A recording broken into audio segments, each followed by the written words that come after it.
ത്രിയേക ദൈവതിരുനാമത്തിന് മഹത്വം ഉണ്ടായിരിക്കട്ടെ. വചനപുലരിയിലേക്ക് എല്ലാവരെയും സ്വാഗതം ചെയ്യുന്നു.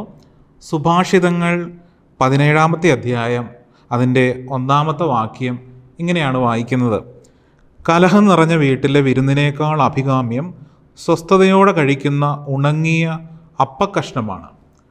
സ്നേഹമുള്ളവരെ, നമ്മളെല്ലാവരും കുടുംബമായിട്ട് പാർക്കുന്നവരാണ്. നമ്മുടെ വീടുകളിൽ ഒത്തിരി അംഗങ്ങളും ഉണ്ട്.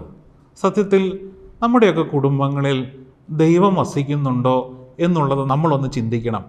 കാരണം ദൈവം വസിക്കുന്ന കുടുംബങ്ങളിൽ, ദൈവം വസിക്കുന്ന ഹൃദയങ്ങളിൽ സ്നേഹമുണ്ടാകും.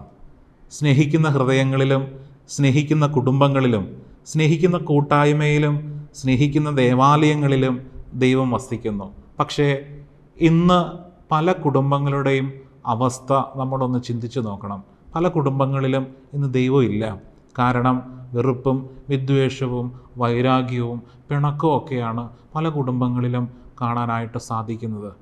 ഇതിനെ ഓർത്ത് കർത്താവ് ഒത്തിരി സങ്കടപ്പെടുന്നുണ്ട് സ്നേഹമുള്ളവരെ. കാരണം ദൈവം ആഗ്രഹിക്കുന്നത് നമ്മുടെ കുടുംബങ്ങളിൽ സ്നേഹം ഉണ്ടാകണമെന്നുള്ളതാണ്. മാതാപിതാക്കളും മക്കളും ഒരുമിച്ച് ഒരു മനസ്സോടെ സ്നേഹത്തിൽ മുൻപോട്ട് പോകുവാനാണ് ദൈവം ആഗ്രഹിക്കുന്നത്.